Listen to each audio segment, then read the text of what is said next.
If getting rich slowly sounds boring, that's exactly why it works. Because the people who try to get rich fast usually stay broke. You scroll through social media and it feels like everyone is winning. New cars, new houses, vacations, side hustles blowing up overnight.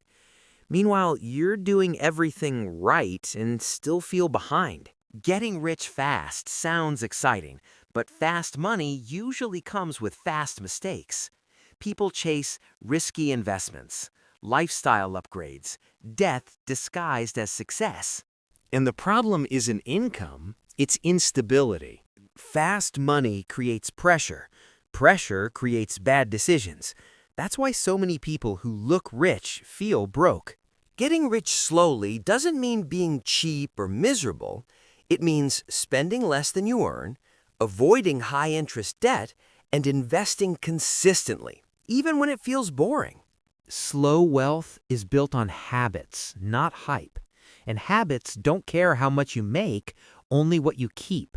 If you don't make a huge salary, slow wealth is actually your advantage because you're forced to be intentional. You learn discipline early. You don't rely on luck. Slow progress compounds. Not just money, confidence. Every small win builds momentum. Emergency fund, paid off debt, first investment, peace of mind. That's real wealth. Here's the part nobody posts online. The richest people aren't loud. They don't rush. They don't panic. They build systems so money works without stress.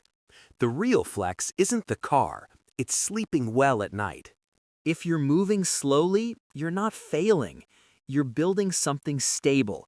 And in a world obsessed with speed, slow is what actually lasts. And one day, without a big announcement, you'll realize money doesn't stress you anymore. That's what rich slowly really means. If this made money feel a little less heavy, subscribe to Shan Invests. This channel is for people who want to build wealth without burning out or pretending.